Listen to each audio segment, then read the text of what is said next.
एक बार जो वेद व्यास जी को बोध हुआ और वापस में अपने आश्रम की ओर आ गए, तब उस बालक का जो नाम हमें पड़ा सुखदेव। बोले सुखदेव जी महाराज की जय हो। भाई नैमिषारण्य की पावन भूमि पर चलते नैमिषे सूत मासीन महिवाद महामति कथामृत यशास्वाद कुशल शौनको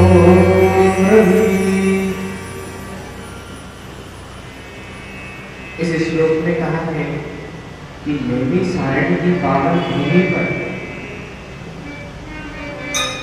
श्री सूत जी महाराज व्यास आसन पर विराजमान है और शौनक जी आदि 88,000 ऋषि। कितने भैया का मेरा दम ना आएगा, मुंह तो ना लग रहा है नहीं, जोड़ते बोलो, जोश में बोलो। कितने थे? 88,000 ऋषि श्रोता रूप में विराजमान। उन सभी श्रोताओं का प्रतिनिधित्व करते हैं। उन सभी श्रोताओं की ओर से शौनक जी कहते हैं, अज्ञान विध्वंस कोटि सूर्य समप्रभा सुविदाख्याहि कथा सारम मम कर्म रसायन।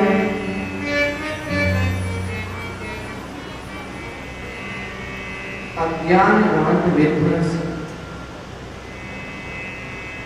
शौनक जी कह रहे हैं कि हे वक्ताओं में श्रेष्ठ श्री सूत जी महाराज, जैसे कोई लकड़हारा अपनी कुल्हाड़ी से पेड़ को काट देता है, वैसे ही आप अपनी ज्ञान रूपी कुल्हाड़ी से हमारा अज्ञान रूपी वृक्ष को काट दीजिए। अज्ञान विध्वंस कोटि सूर्य समप्रभा। शौनक जी कह रहे हैं कि केवल एक सूर्य जो है पूरी धरती पर रोशनी दे सकता है, पर आपका जो ज्ञान है वह तो करोड़ों सूर्यों के समान है, करोड़ों सूर्यों के समान है।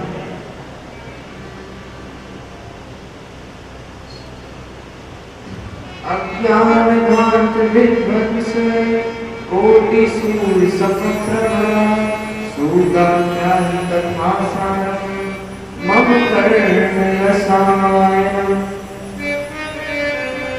ये सूत जी महाराज, आप हमें वह कथा सुनाइए जो हमारे कानों के लिए रसमय हो, जो भक्ति ज्ञान और वैराग्य से युक्त महान विवेक को प्रदान करे। ऐसी कथा हम आपसे सुनना चाहते हैं। तब सूत जी महाराज कहते हैं, इस विषय में भोले बाबा ने कहा है, उमा कहूं मैं अनुभव पिता, उमा कहूं मैं अनुभव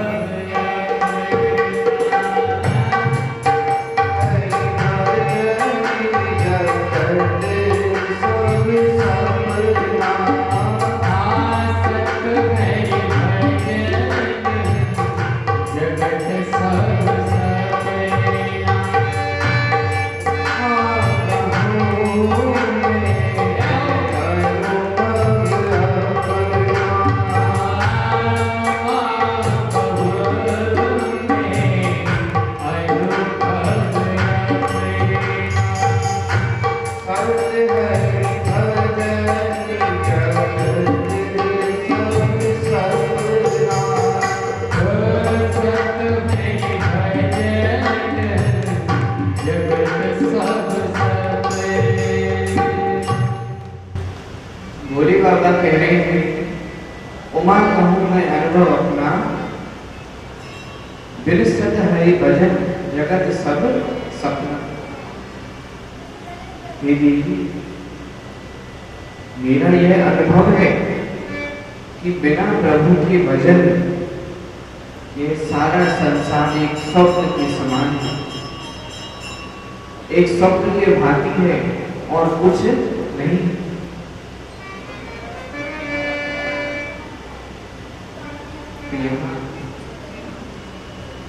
शौनक जी कहते हैं, ये सुरुचि महाराज, मैंने यम नियम आदि कई कथाएं सुनी, पर मैं आपसे वह कथा सुनना चाहता हूँ जो लोगों में इंसानियत लाए और श्री कृष्ण की प्राप्ति कराए। चिंतामणि लोक सुखम सुरद्रु स्वर्ग संभलम प्रयच्छति गुरु प्रीतो वैकुंठयो विदुर्लभम। अर्थात इस श्लोक के द्वारा सूत जी कह रहे हैं कि चिंता मरण नाम की एक मणि है, जिससे केवल समीप जाकर अगर आप कुछ कोई चिंतन करें, किसी भी विषय में चिंतन करें, तो चाहिए हो उस विषय में सोच रहे हैं तो वह आपको उसी क्षण प्राप्त हो जाएगा। और जो कल्पतरु वृक्ष है उसका तो नाम ही कल्पतरु वृक्ष है। केवल कल्पना करने मात्र से स्वर्ग के सुख प्राप्त आप कर सकते हैं, पर इन दोनों की इतनी सामर्थ्य नहीं, इन दोनों में इतनी सामर्थ्य नहीं कि मेरे बाकी मेरी लाल का दर्शन आपको कराए। इन दोनों में यह सामर्थ्य नहीं है। यह तो केवल प्रभु का भजन, प्रभु की कथा, उनका नाम जाप करने से ही प्राप्त हो। तो अब यहाँ सूची बताते हैं कि हे शौनक जी, एक बार की बात है, जब श्री सुखदेव जी महाराज परीक्षित जी को श्रीमद् भागवत महापुराण सुना रहे थे, तब वहां पर कई ऋषि आए थे, कई संत महात्मा आए, तो मैं भी उनकी आज्ञा लेकर वहां पर विराजमान हो गया। मैं वहां पर विराजमान हुआ, कथा प्रारंभ हुई, उसी क्षण वहां पे सारे देवता पधार गए। अब उन्होंने सुखदेव जी को प्रणाम किया। सुखदेव जी समझ गए,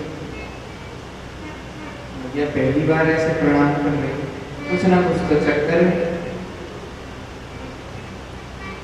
इस चीज से आप लोगों को भी सीखना चाहिए कि जो अगर कोई लोभी व्यक्ति है, वह अगर आपके लाभ की बात कर रहा है, तो इसका अर्थ है कि आपके कार्य में उसका भी कुछ ना कुछ लाभ है, उसका भी कुछ ना कुछ लाभ है, तभी तो वह आपके लाभ की बातें कर रहा है। वरना लोभी व्यक्ति केवल अपने बारे में ही सोचता है। तो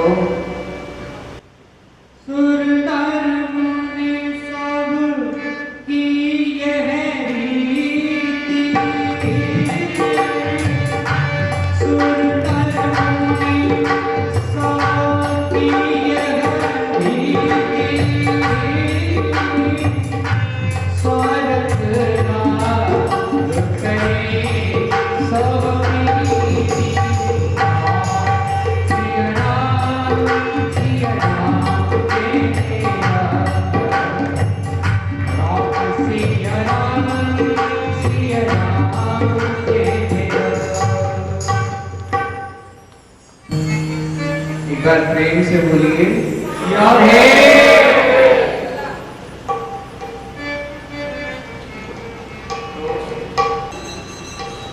सारे देवता जब आए प्रणाम किया तो सुखदेव जी तो समझ गए कुछ ना कुछ तो चक्कर है।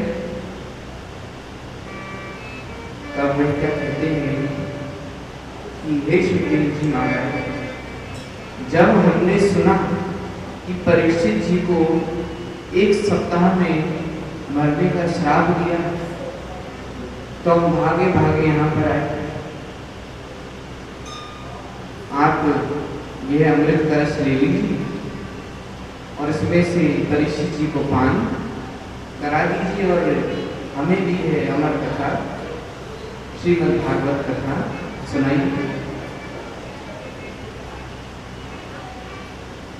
अब सुखदेव जी सोचते हैं कि कहीं यह बात सुनकर परीक्षित जी के मन में अमृत पीने की लालसा तो नहीं आई। तब वह दिव्य दृष्टि से देखते हैं तो परीक्षित जी के मन में चल रहा है, अरे भैया इन देवताओं के पास यही काम है, मुंह उठा के कहीं चलाते। इतनी सुंदर कथा प्रारंभ हो रही थी, अब जल्दी यहाँ से जाएं तो प्रभु की कथा सुने। यह देखकर सुखदेव जी महाराज को प्रसन्न हो गए। अब वे देवताओं से कहते, कह रहे देवताओं, तुमने क्या मुझे मूर्ख समझ रखा? कहा यह भागवत एक महान मणि के समान, कहा यह भागवत एक महान मणि के समान, और कहा है तुम्हारा अमृत कलश एक कांच का टुकड़ा। अब आप लोगों के पास एक सुंदर मणि हो, देखो कैसे हंस रहे हैं। तो आप सभी के पास एक मणि हो, मणि हो कोई आए कांच तोड़कर ले जाए, कह लो ये दोनों एक जैसी तो दिख रही है, तुम ये कांच ले लो, कांच का टुकड़ा ले लो और वो मणि मुझे दे दो। कौन देगा? कोई नहीं देगा। इतना मूर्ख कौन है ये कांच का टुकड़ा ले लिया और महान मणि दे दी? ये सुखदेव जी कहते हैं कि कहाँ है महान मणि, और यह तुम्हारा एक तुच्छ सा कांच का टुकड़ा। अब यहाँ से इनको तो डांट कर भगाते हैं। देवताओं से कहते हैं, यह देवताओं, मैं यह कथा पूरे संसार को सुना रहा हूं, मैं यह कथा पूरे संसार को सुना रहा हूं। वह सब एक श्रोता की तरह आए, श्रद्धा से बैठे और रुचि पूर्वक प्रभु की कथा को श्रवण करें, पर आप एक व्यापारी की तरह आए और व्यापार के तरीके से आप सोच रहे हैं कि कथा सुने, तो यह तो मैं आपको अब नहीं सुना, पर यदि आप आके कहते तो मैं आपको सुनाने से पीछे नहीं हटता। अब तो सारे देवता मुंह लटकाकर ब्रह्मा जी के पास पहुंचे। सब वहां पहुंचे, ब्रह्मा जी से कहेंगे, हे ब्रह्मदेव, सुखदेव जी ने तो हमसे मना कर कि वह हमको कथा नहीं सुनाई, अब हम क्या करें? ब्रह्मा जी बोले, अरे इतनी चिंता क्यों कर रहे हो? भागवत में केवल वेद वेदांत का सार ही तो है, और क्या है? अरे तुम सारे देख लेना, परीक्षित का कोई मोक्ष नहीं हो रहा। अब सारे देवता को तो जैसे तैसे वहां से भेज देते हैं। अब यहाँ पर ब्रह्मा जी को भी थोड़ा संदेह होता है, तो वे सत्य लोग में ही तराजू बांधते हैं। तराजू का तो मतलब पता है सबको, को पढ़ने, एक पढ़ने में वह सभी ग्रंथों, सभी वेदों सबका फल रखते हैं, और एक पढ़ने में केवल श्रीमद् भागवत जी का ही फल रखते हैं। श्रीमद् भागवत जी की इतनी गरिमा है कि जो श्रीमद् भागवत का पढ़ना था वह नीचे हो गया और बाकी सभी वेदों का पढ़ना ऊपर हो गया। भागवत भगवान की जय हो। एक बार प्रेम से बोलिए श्री राधे। अब यह देखकर तो ब्रह्मा जी भी आश्चर्यचकित रहे। यहाँ पे क्या होता है कि बद्रीनाथ में सनकादिक ऋषि विराजमान है। अब सनकादिक ऋषि तो सबको पता होंगे, भैया काव्य नास्ता वास्ता न करो कोई नहीं। सनकादिक ऋषि पता है ना, सनत, सनंदन, सनातन और सनत कुमार, ये 4 ऋषि थे। इन सबको सनकादिक ऋषि कहा जाता था। अब क्या था कि सनकादिक ऋषि को करना जो कथा करनी थी, तो कथा में उनके पास कोई श्रोता नहीं था।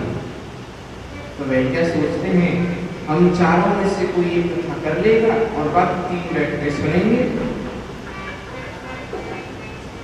बाकी कोई भी 3 बैठ के सुनेंगे। तो अब यहाँ में कथा प्रारंभ कर रहे थे, तभी वे क्या देखते हैं कि नारद जी कहीं से भागे भागे आ रहे हैं, कहीं से भागे भागे आ रहे हैं। तब वह सनकादिक ऋषि उनको रोक लेते,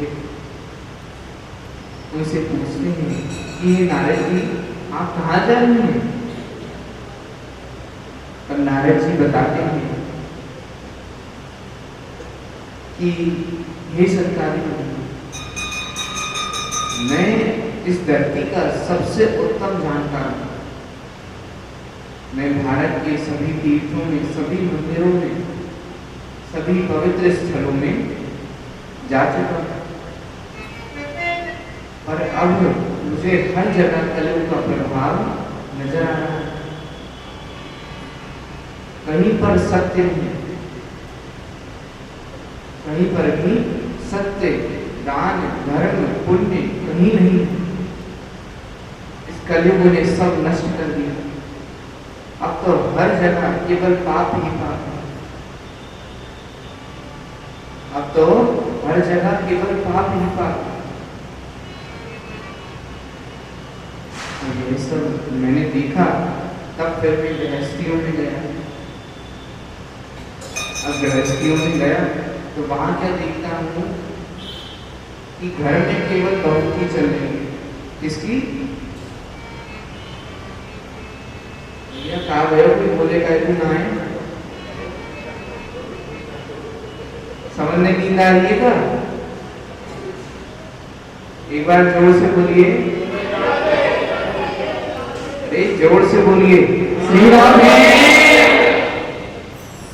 तो यहाँ गृहस्थियों में जब बढ़ गई तो क्या देखती हैं कि घर में केवल बहू की चलती है और कोई की नहीं चलती।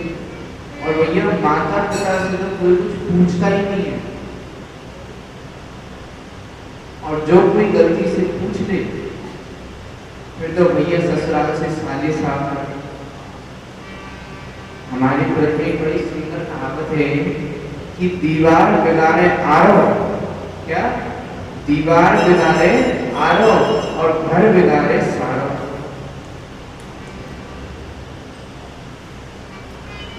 अब साले साहब आके करते जो उनको करना।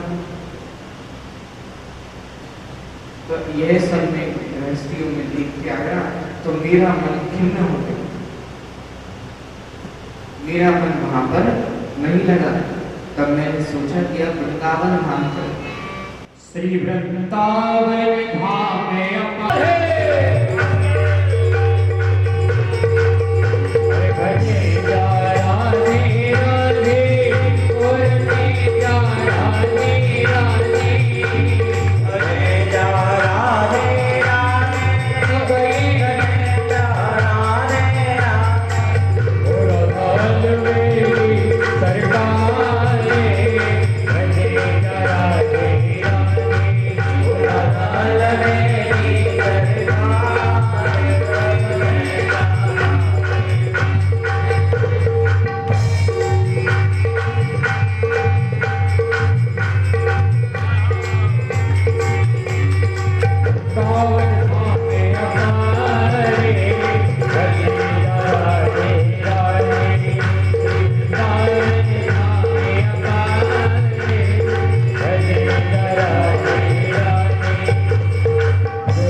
हाँ समझे।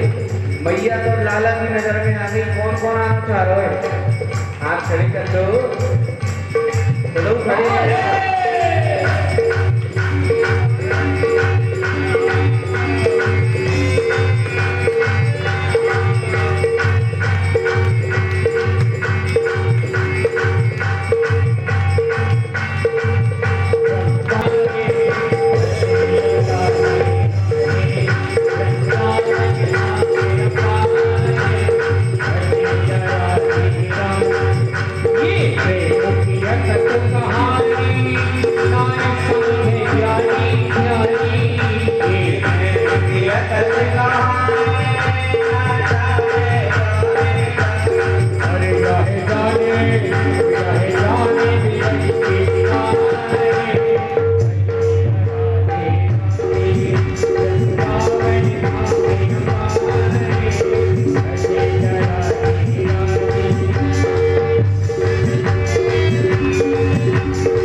वृंदावन बिहारी लाल की जय।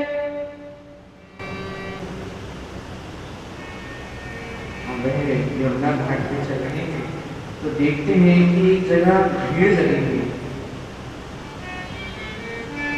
एक स्त्री बैठी है, उसके ठीक सामने दो पुरुष अचेतन अवस्था में पड़े और कई स्त्रियां उस स्त्री को संभाल रही। और वहां अच्छी खासी भीड़ थी। तो नारद जी वहां पर गए। अब वहां पर जाकर पूछते तो दूर से क्या देखते हैं कि वहां पर रोना धोना चल रहा है। मतलब यहाँ पर भी कलयुग का प्रभाव पड़ रहा है। तो दबे पांव वहां से निकलने लगे। तभी वह जो स्त्री थी उनको बुलाती, उनको पुकारती और कहती है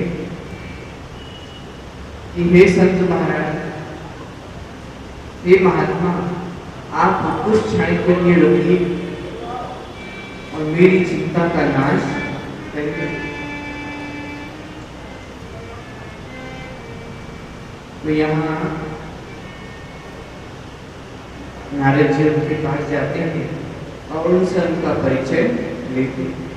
तो वह स्त्री बताती है कि मेरा नाम भक्ति है और यह दोनों जो पुत्र यहाँ अचेतन अवस्था में पड़े हैं, यह दोनों मेरे पुत्र ज्ञान और वैराग्य हैं।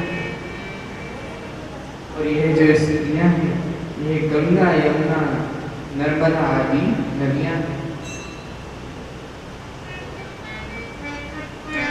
मैं आपको क्या बताऊं, मैंने और मेरे दोनों पुत्र मृत हुए।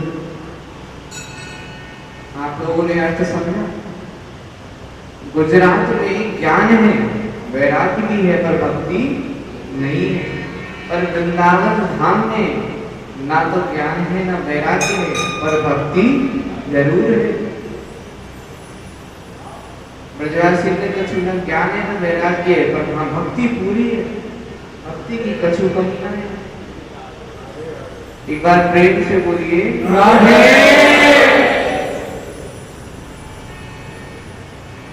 तो यहाँ भक्ति मैया कहती है कि अपने वृंदावन को भी छोड़कर जाए।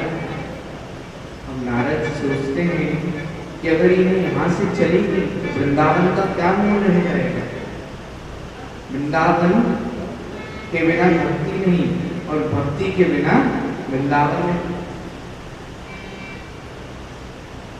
तब नारद जी कहते हैं कि हे देवी, मैं आपकी सहायता करूंगा। यह कहती नारद जी वहीं पर वेद वेदांत का पाठ लेकर बैठ जाते। अब जब तक नारद जी वेद वेदांत पढ़ रहे थे तब तक ज्ञान और वैराग्य जो है वह चेत अवस्था में आ गए, चेतन अवस्था में आ गए। पर जैसे ही वेद वेदांत पूर्ण हुए तभी वह पुनः चेतन अवस्था में वृद्ध हो गए।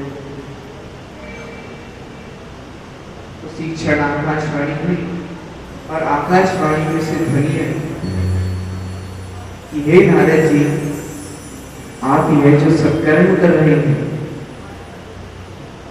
यह बिल्कुल सही है, और इस सत्कर्म का मार्ग आप लोगों को संत लोग देंगे। संत आपको इस सत्कर्म का मार्ग दिखाएंगे, आप संतों के पास जाएंगे। यह कह के आकाशवाणी चली गई। नारद जी के बाद प्रभु ने भी क्या फंसाया, ये बता देते कि सत्कर्म कौन सा है, नहीं तो यही बता देते कि किस संत के पास जाना है।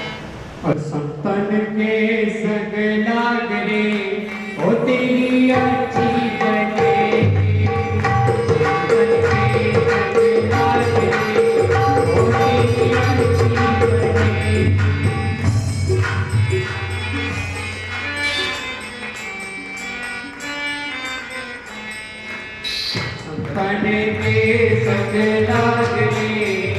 तेरी अच्छी बनेगी, अच्छी बनेगी, तेरी बिगड़ी बनेगी, अच्छी बनेगी, तेरी बिगड़ी बनेगी। होए तेरा बड़ा भाग रे, ओ तेरी अच्छी बनेगी। संतन के संग लाग रे, तेरी अच्छी बनेगी।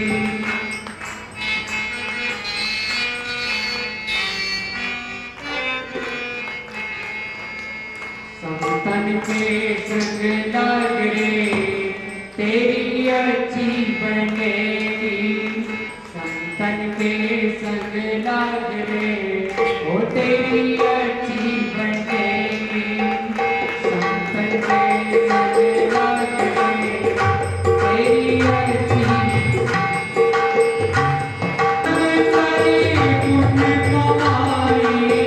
संतन संग करी पुण्य कमाई।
भाई साधु, तो साधु को ही क्यों सुनाना चाहते हैं?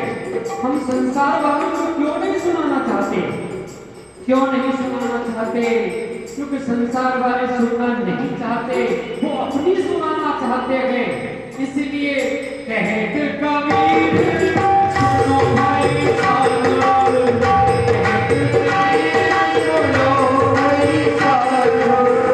जिस दिन संसार वाले सुनना शुरू कर देंगे, जिस दिन संसार वाले सुनना शुरू कर देंगे, उस दिन तुम समाप्त हो जाएंगे।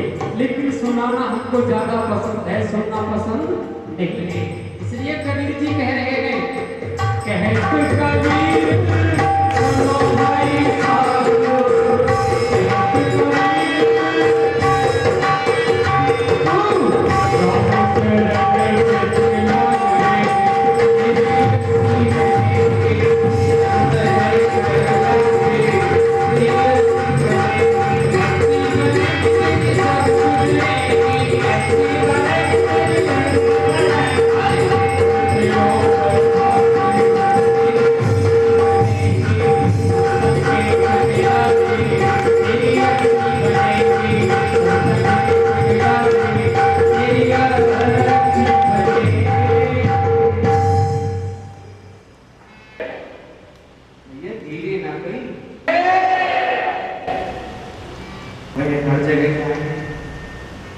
एक संत ने उनसे जाके पूछा तो वे तो कहते हैं, अरे नारद जी, जब आपको नहीं पता तो हमें क्या पता हो।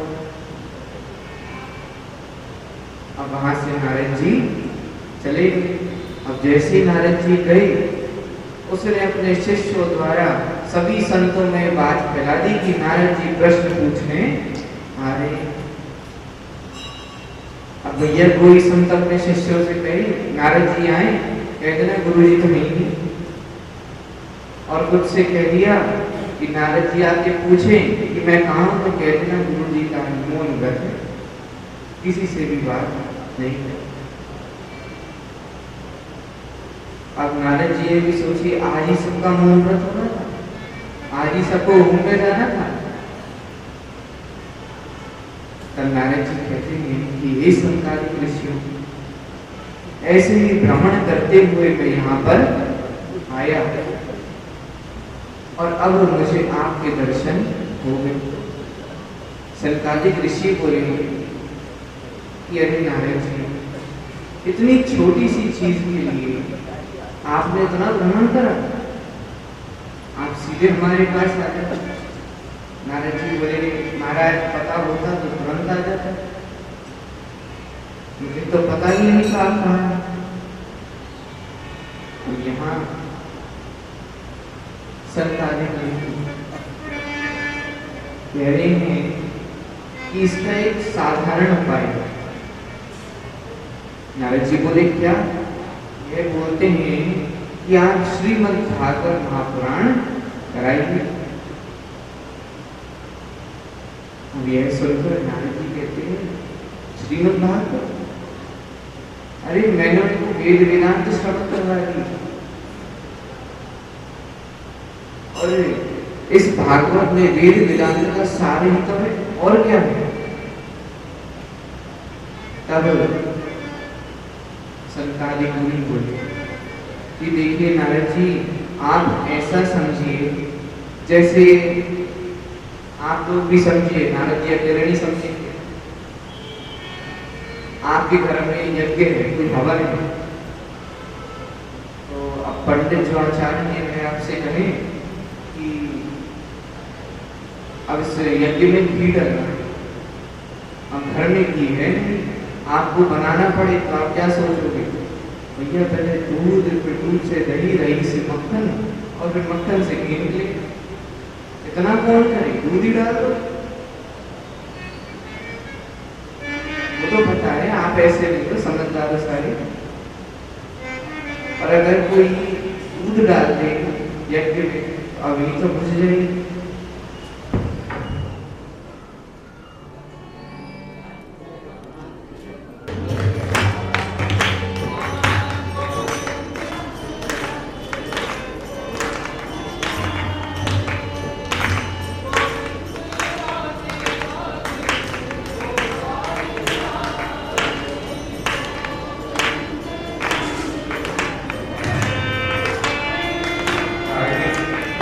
बिहारी लाल की जय।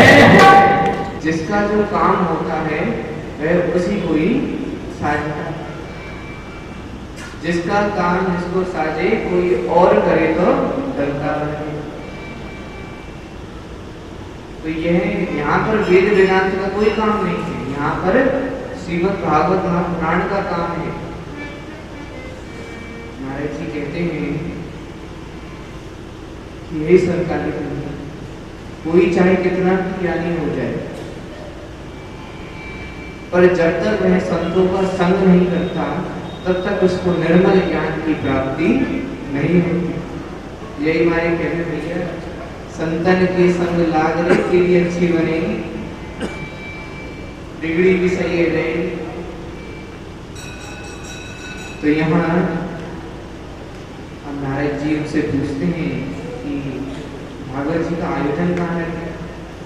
तब सरकारी मुनि कहते हैं कि गंगा जी के तट पर हरिद्वार में हम भागवत जी का आयोजन रखते हैं। इनकी इस चर्चा को कुछ शिष्यों ने सुन लिया, जाके अपने गुरु को बताया, उन्होंने किसी और को बताया। ऐसे करते करते पूरे संसार में यह बात फैल गई। अब तो सबरे हरिद्वार की ओर भागे, सबरे हरिद्वार की ओर भागे। अब सब वहां पहुंचे, सभी ने अपना अपना आसन ले लिया और यहाँ संतानिक मुनियों ने कथा को प्रारंभ करा। एक बार प्रेम से बोलिए भैया, प्रेम को मतलब का फिर आवाज ही नहीं है।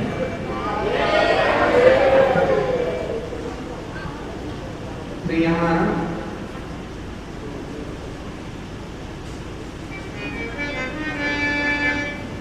पे क्या होता है कि जब संतानिक मुनि सभी को कथा सुना रहे हैं, तब वहां पर भक्ति मैया अपने दोनों पुत्रों के साथ श्री कृष्ण गोविंद हरे मुरारे, हे नाथ नारायण वासुदेव, हे कृष्ण गोविंद हरे मुरारे, हे नाथ नारायण वासुदेव, हे कृष्ण गोविंद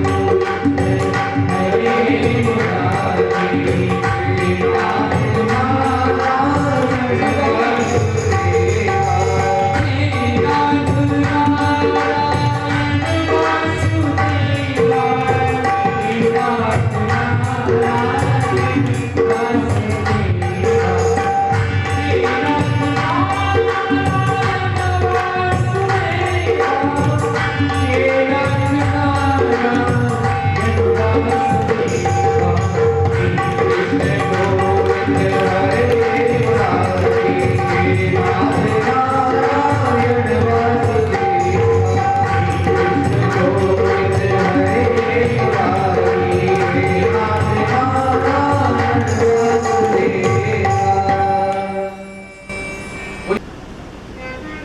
और सभी उनको प्रणाम करते हैं।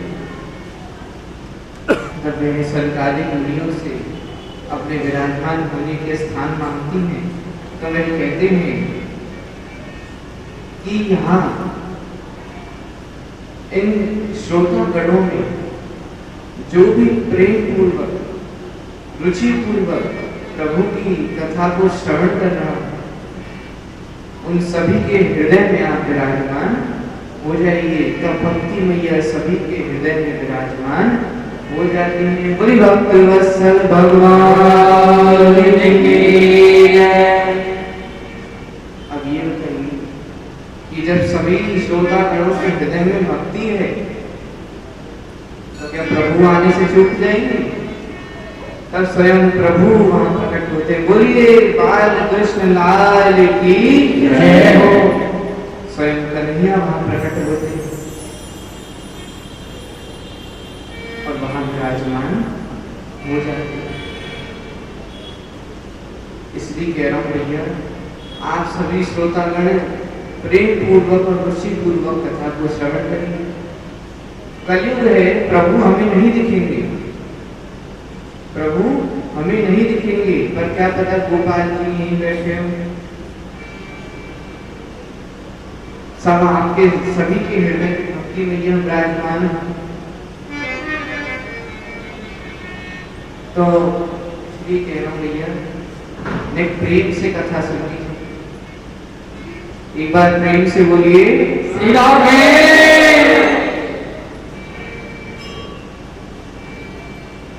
तो यहाँ कथा में नारद जी का एक प्रश्न प्रकट हुआ। नारद जी कहते हैं कि हे संतारिक मुनि, मैं आपसे एक दृष्टांत सुनना चाहता हूं जिसमें किसी मनुष्य ने जीवन भर पाप किए हैं और अंत में प्रभु के द्वारा प्रभु की कथा सुनने से उसको मोक्ष की प्राप्ति हो, या फिर जब वह प्रेत योनि में चला गया तब प्रभु की कथा सुनने से उसको मोक्ष की प्राप्ति हो। तब संतारिक मुनि उनको एक दृष्टांत सुना। तुंगभद्रा नदी के तट पर एक आनंद नाम गांव,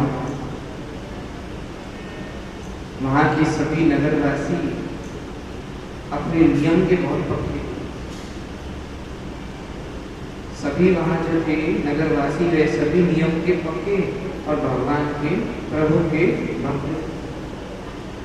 उन सभी नगरवासियों में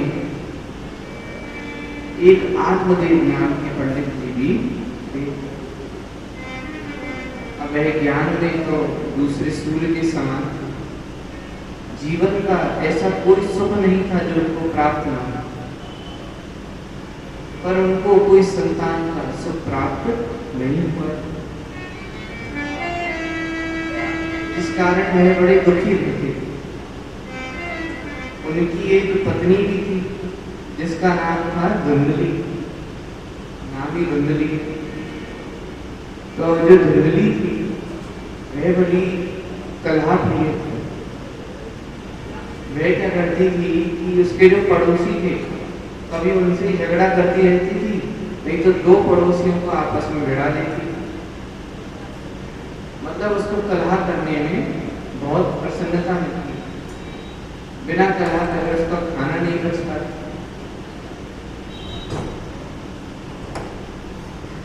उसका खाना नहीं बचता था।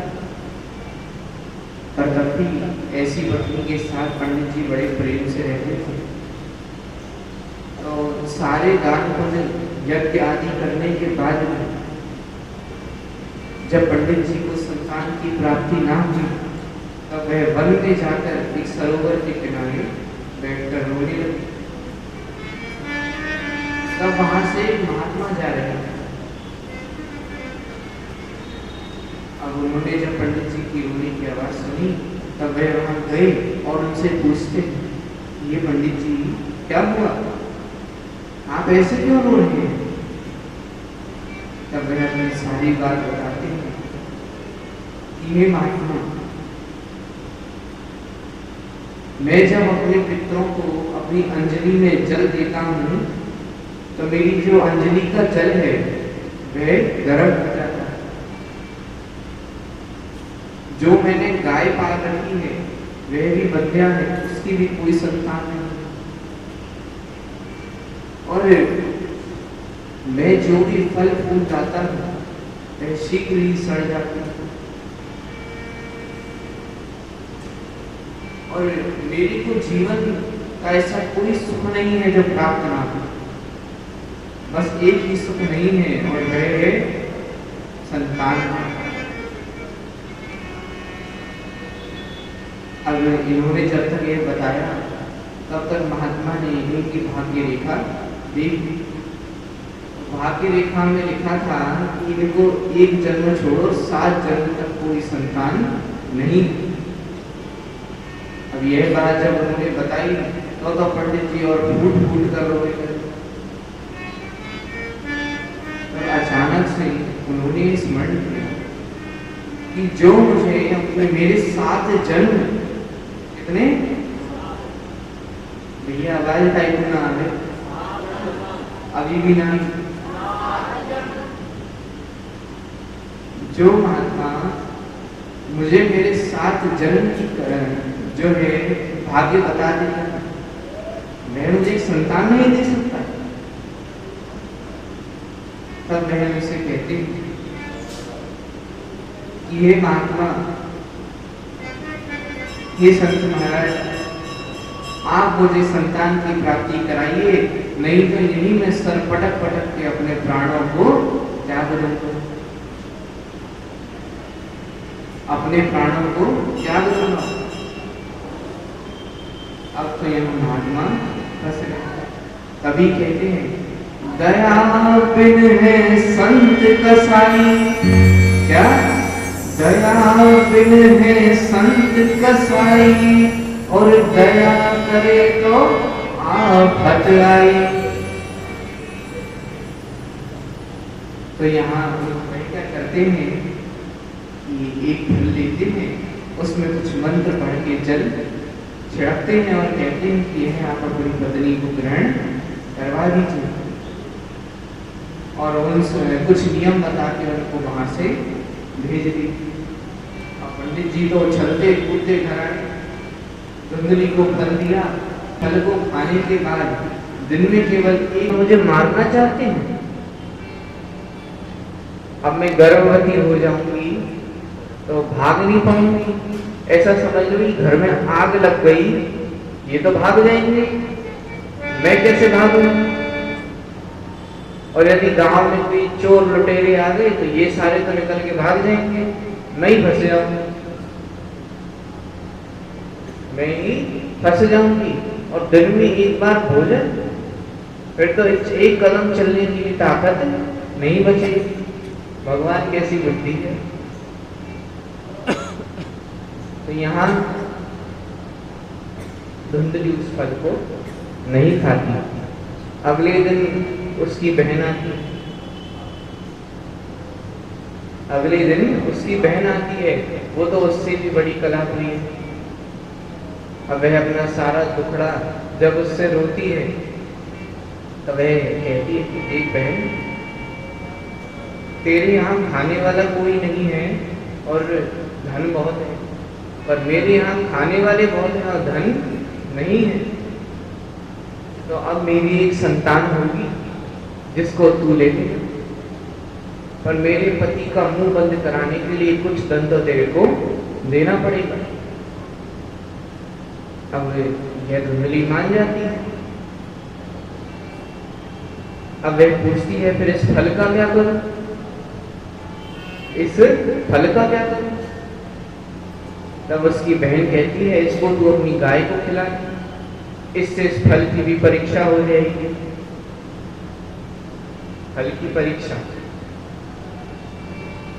अब वह फल वह अपनी जो गाय है उसको खिला देगी। अब कुछ समय बाद, समय आने पर उसकी बहन के एक बालक हुआ, तो धुंधली उसको लेकर आ गई और उसका जब नामकरण हुआ तो नामकरण में उसका नाम पंडित जी के नाम पर रखा जा रहा था,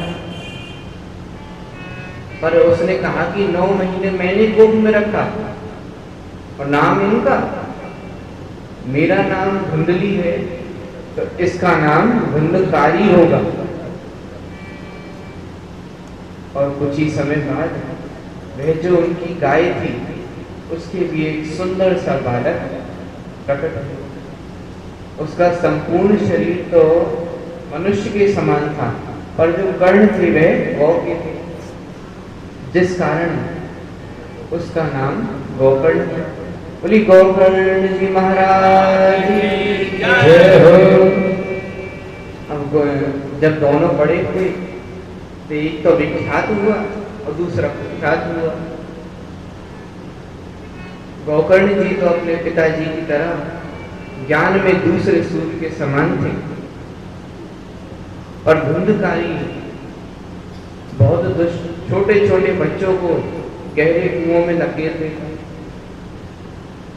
लड़ाई झगड़ा करता, मदिरापान करता, सुरापान करता, सारे गलत काम करता। तो यहाँ क्या होता है कि इस धुंधकारी ने, पंडित जी के पास संपत्ति बहुत थी, पर उसने इसी सब दुष्ट कार्यों में सारी की सारी संपत्ति गवा दी। अब यह एक रात्रि घर आया और कहता है कि जितना भी धन है चुपचाप शांति से मुझे दे दो, नहीं तो मैं तुम्हें इस जलती हुई लकड़ी से मारूंगा, इस जलती हुई लकड़ी से मारूंगा।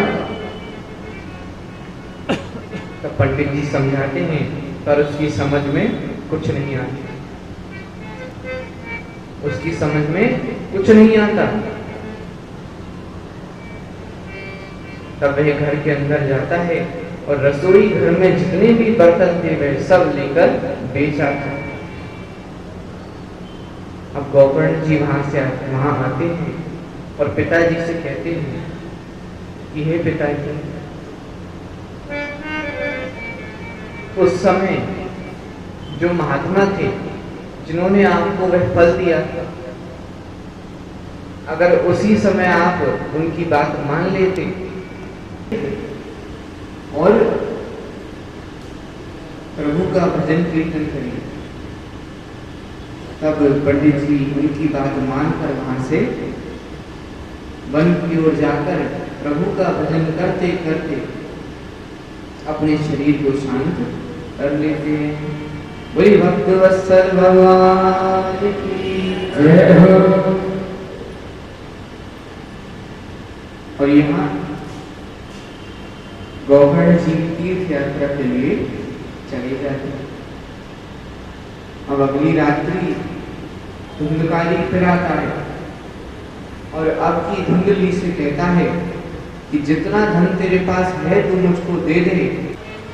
अब वह तो अकेली घर में, तो उसके भय के कारण उनके घर के पीछे जो कुआं, भैया तीर्थ यात्रा पर गया है और माता पिता तो चले। तब इसने अपने घर में 5 वैश्याओं को बुलाया, 5 वैश्याओं को बुलाया। अब वैश्याएं धन की भूखी होती हैं, और धन तो इसके पास था नहीं, तब इसने चोरी करना चालू कर दी।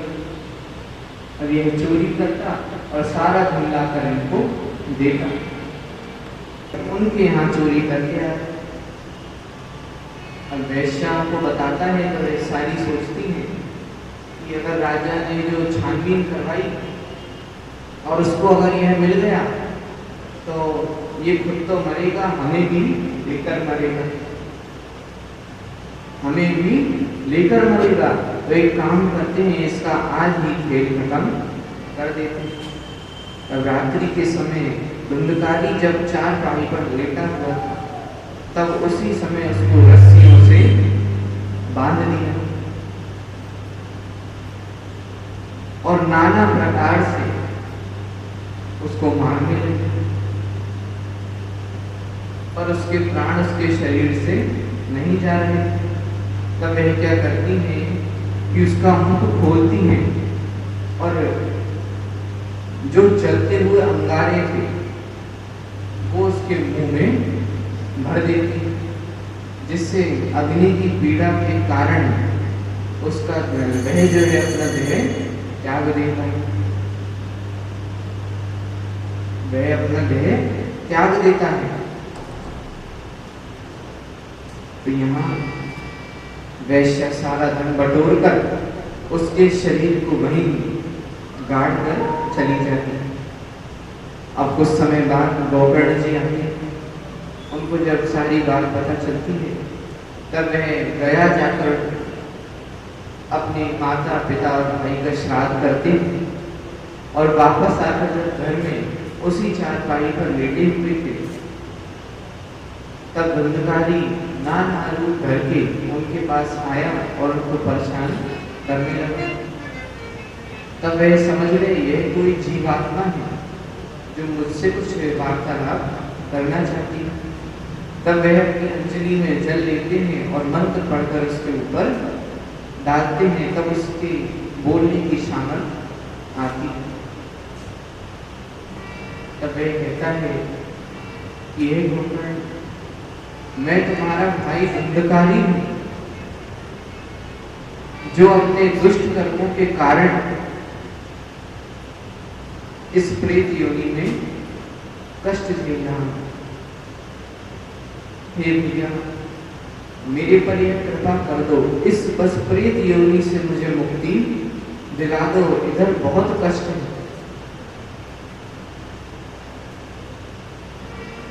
अब गोकर्ण जी कहते हैं कि रात्रि के समय तो मैं कुछ नहीं करूंगा, कल प्रातः देखेंगे। प्रातः जब सूर्यदेव उदय हो रहे थे तो उसी समय गोकर्ण जी उनका रथ स्तंभित करते हैं और उनसे उस धुंधकारी के विषय में पूछते हैं। अब धुंधकारी के विषय में पूछते हैं, सूर्य भगवान कहते हैं, सूर्यदेव कहते हैं कि आप भागवत जी का आयोजन करिए और भागवत जी को धुंधकारी को सुनाइए, जिससे उसको मोक्ष की प्राप्ति हो जाएगी, मोक्ष की प्राप्ति उनको हो जाएगी। तब यहाँ गोकर्ण जी ने श्रीमद् भागवत कथा का आयोजन रखा।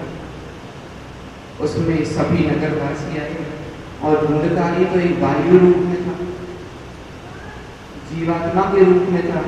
वायु तो वायु कभी एक जगह टिकती है, तो वह भी एक जगह नहीं टिक पा रहा था।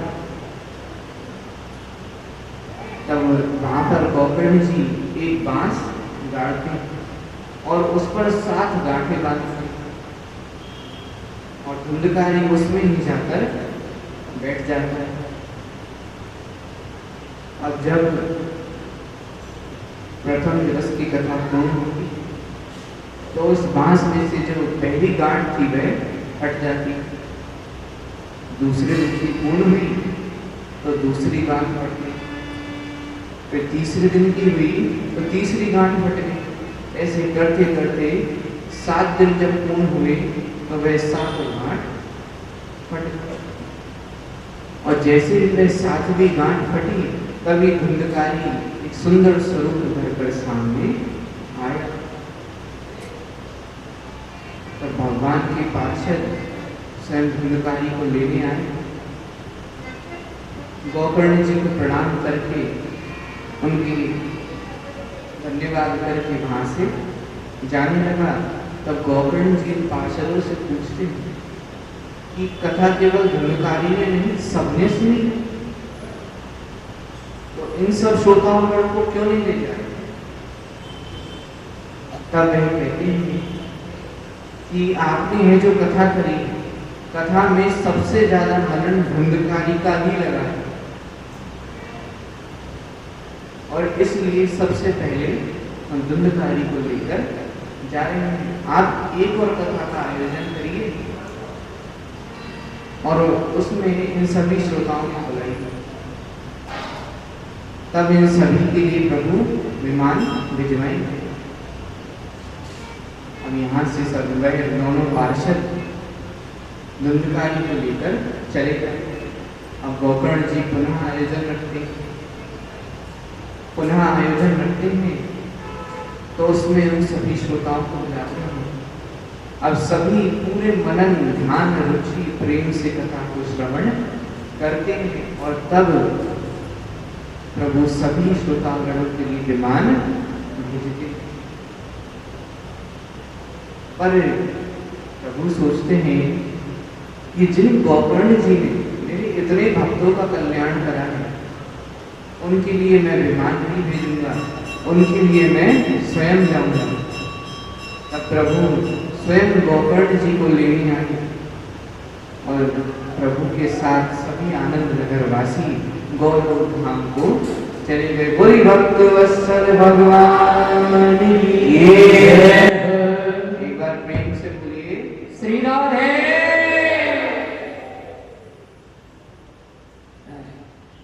तो यहीं पर प्रथम दिवस की कथा को विश्राम देते हुए आइए कुछ क्षण के लिए हम प्रभु का नाम संकीर्तन करते हैं, फिर आरती का दर्शन करके प्रसाद सभी प्रसाद लेने जाएंगे। बोले वृंदावन बिहारी लाल की।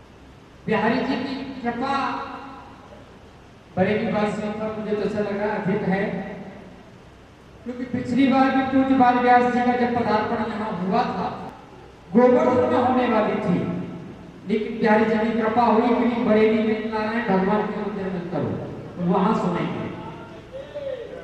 अब की बार 20 तारीख से ये कथा, लेकिन किसी कारण से वहां ना होकर के बिहारी जी ने पुनः कथा की कि लक्ष्मी नारायण मंदिर में करो। तो यहाँ के भक्त बोले कि भगवान यहाँ करेंगे, तो भक्तों के ऊपर, बरेली के भक्तों के ऊपर बिहारी जी की विशेष विशेष कृपा है। जब आप लोगों के ऊपर विशेष कृपा बिहारी जी की है तो उसका लाभ आप लोग दीजिए। तो लाभ कैसे लेंगे आप लोग? कथा में समय से पधारिए।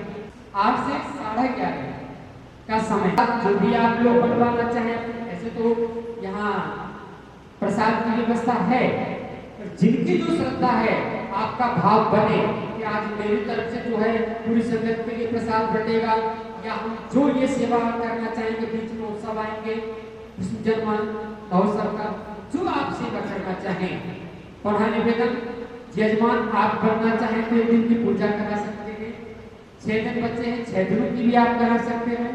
जैसा भाव आपका बने आप बड़े प्रेम के साथ में आप इस कथा का लाभ लीजिए और इस कथा में जोड़िए, ताकि व्यास हम इस कथा का आनंद ले सके। आइए आप खड़े होकर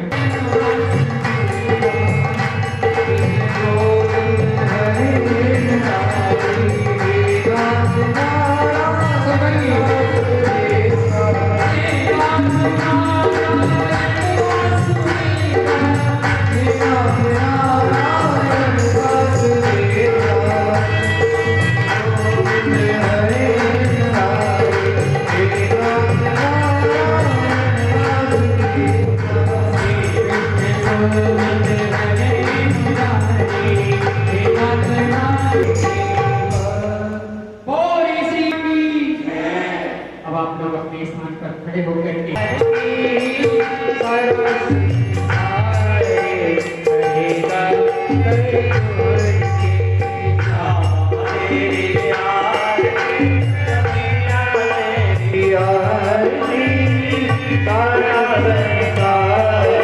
करेगा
आरती लेंगे, कोई बिना आरती के ना रहे, कोई बिना प्रसाद के ना रहे।